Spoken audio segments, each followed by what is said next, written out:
Elon's been doing tremendous stuff, tremendous stuff. But you got to balance all of what, say Politico's saying in the reports. Okay, he's stepping, that he's out.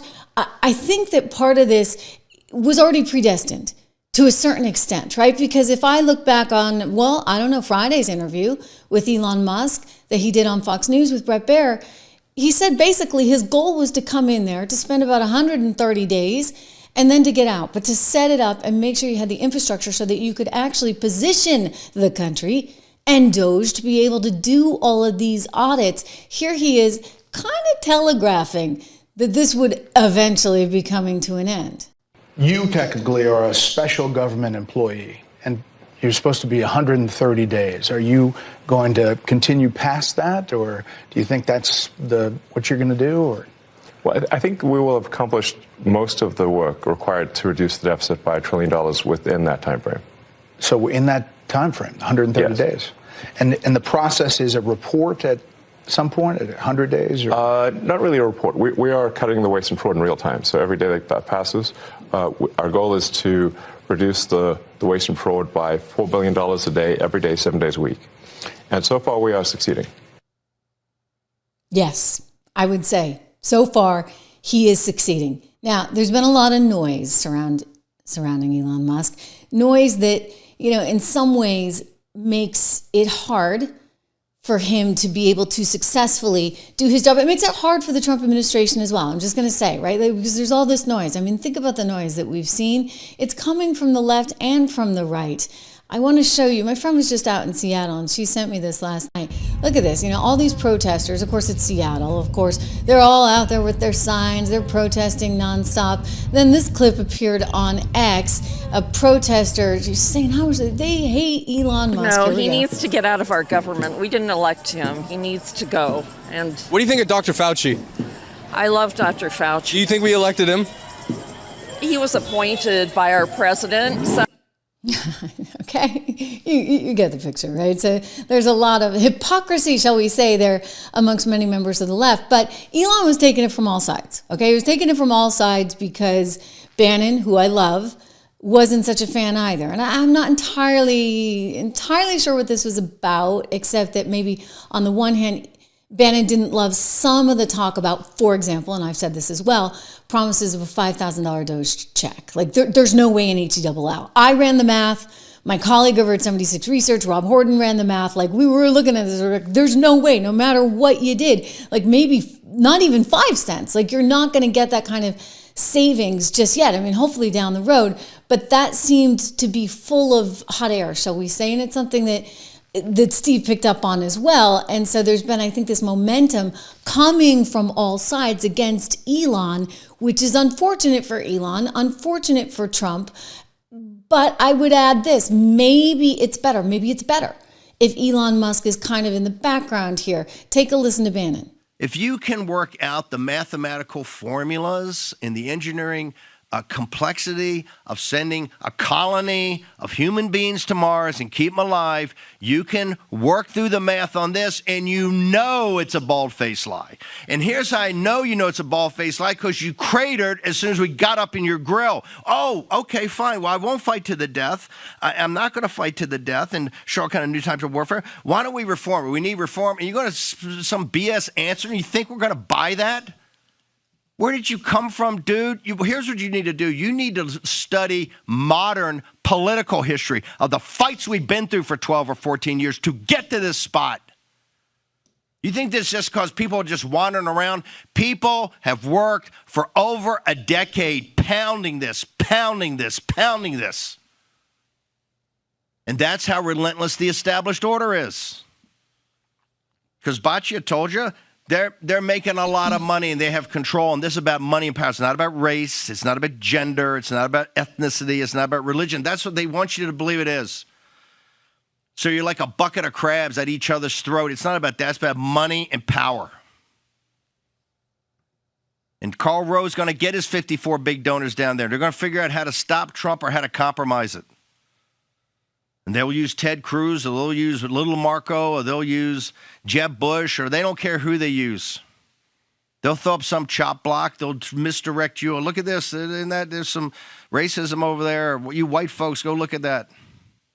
That's a Fox specialty. We don't fall for that. So don't think you're going to come back and, oh, you know what? Well, what we need to do is increase it here and cut that cost there. Screw you, you clown. And then you got to suppress us. Oh, they're, I don't know, blacklisting you, whatever they do. I don't care what they do on Twitter. I could care less. We're banned on every platform in the world, and this show is one of the most powerful in the world. Why is that? Because the content of the show resonates with the most powerful audience in the world. Working men and women that happen to be citizens of this great republic. This is a defining moment. Some of the people say, "Oh, Steve, we gotta have a group hug. You can't do this and let the Democrats." No, we're not having group hugs. We're not having pats on the head. You got to get this straight. First off, you got to get. Hey, I've said many times that Elon came and Elon's money helped organize the grassroots effort. In his engineering mind, he saw what the problem was as we saw it, and he supported it. And for that, he gets a place at the table. There's no doubt. You should. It's $250 million in June, not an entire cycle, in 5 months. But that dinner with Sachs and that check from Elon came at Biden's, when Biden, in the debate or right before the debate, and Biden, they kind of saw the numbers of where this thing was heading. They're recent converts, and we love converts. Hell, I'm a Catholic. We used to be in the convert business. Not so much anymore. We can't keep what we got. But in the old days, half the saints are missionaries. We love converts. But the converts sit in the back and study for years and years and years to make sure you understand the faith and you understand the nuances of the faith and understand how you can internalize the faith. Don't come up and go to the pulpit in your first week here and start lecturing people about the way things are going to be. If you're going to do that, we're going to rip your face off. Because you can't beat us. All right. We're not beatable.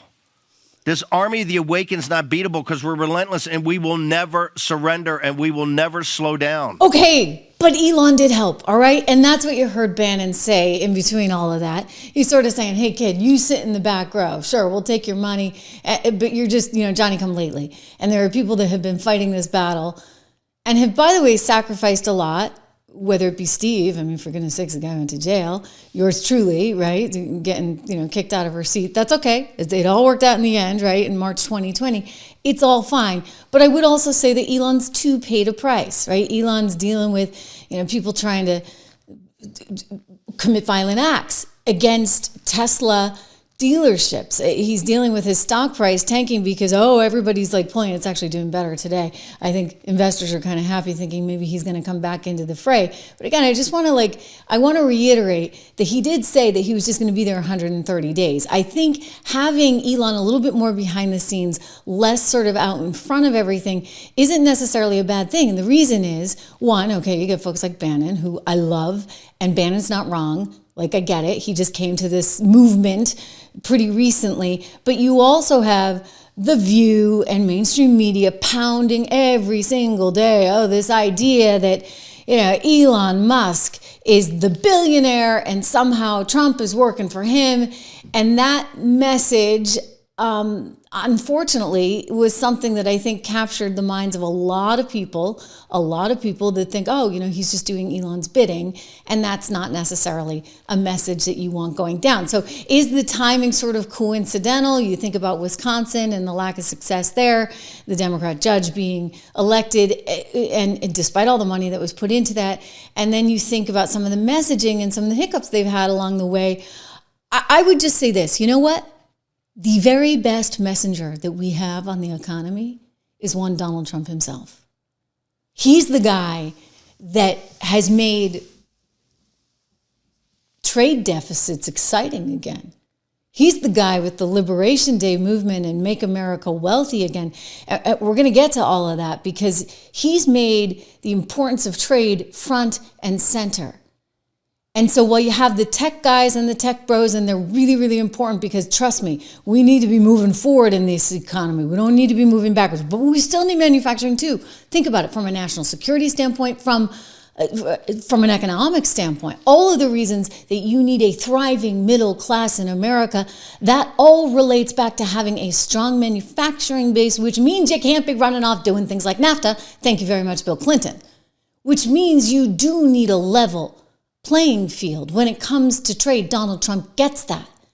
But he also gets the importance of being front and center on the technology front, which is something that Elon understands, something that the cryptos are, David Sachs understands, something that a lot of the people, I think you've got a very smart team. Scott Bessent there, a sophisticated financier there as Treasury Secretary. So lots of reasons still to be extremely positive on everything that's happening right now.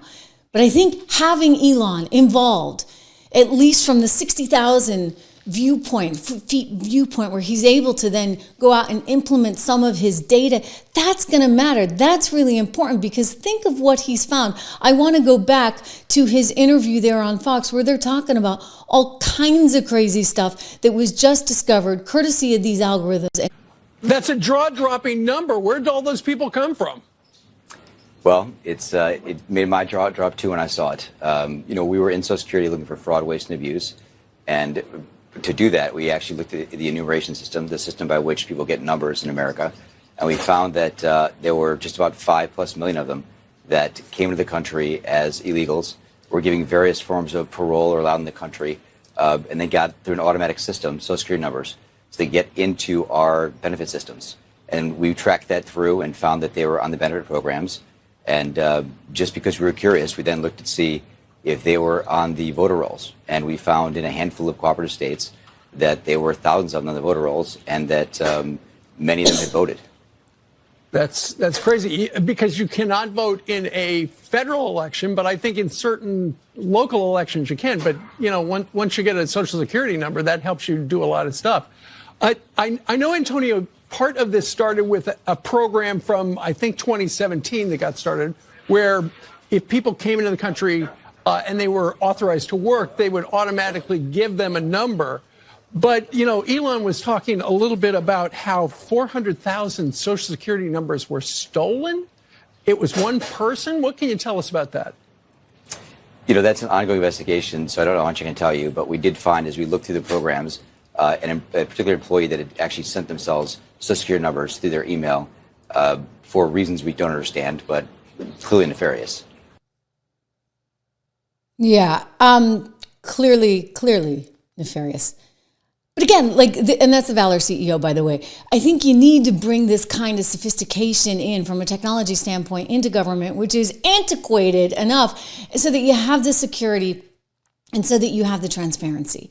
And so, look, if he's maybe taking on a lesser role in some way, shape, or form, as he originally intended to, right? Again, going back to the 130 days, then I actually think behind the scenes is actually going to work out sort of for the best. As I pointed out, Tesla stock owners like it very much. We're going to market the tire, guys. Look, Donald Trump's talking about making America wealthy again. You've got a market that is waiting on edge at this moment, trying to figure out just exactly what these tariffs, which are going to be reciprocal in nature, meaning you tariff me, I tariff you, because hey, if you want fair trade, we're all about fair trade, but you're not giving us fair trade Europe, you're not giving us fair trade Asia, you're not giving us fair trade Mexico. So that's what we're going to be hearing from the president himself in the Rose Garden today. But I think this is good. I think this is what's needed. And by the way, the market agrees with me. And our portfolios over at 76 Research agree with me. I encourage you to get your free investment guide, investinmaga.com. It's totally free. Rob and I put this together, my colleague at 76 Research, for you so that you can get your bearings out there, if you would, in this crazy new world where there's going to be a lot of opportunity. So again, go check that out. Investinmaga.com. Pretty easy to remember, right? Investinmaga.com. The other thing I just want to point out too, before we get too deep in the weeds on a few other stories, because we got good news from Eric Adams, and we've got The View, I don't know, somehow kowtowing to Donald Trump in some small way, shape, or form. We'll talk about that. And of course, the news of Liberation Day. I love it. But before we do, speaking of liberation, check out gold. If you don't have a gold investment, I'm going to say it again. You've heard it almost every day. Even before I ever had a gold advertiser on this show, I was telling you, go, go, gold, gold, gold, right? Because the money printing was so excessive and so severe into Joe Biden. And I knew what would happen. I kind of tend to have like a good sixth sense on these things. Anyway, gold went up, of course. I do think that gold offers, in my own estimation, continued opportunity for a variety of reasons, including the fact that central banks around the world keep buying this up, and it's very much in vogue for a variety of reasons that we have discussed in the past.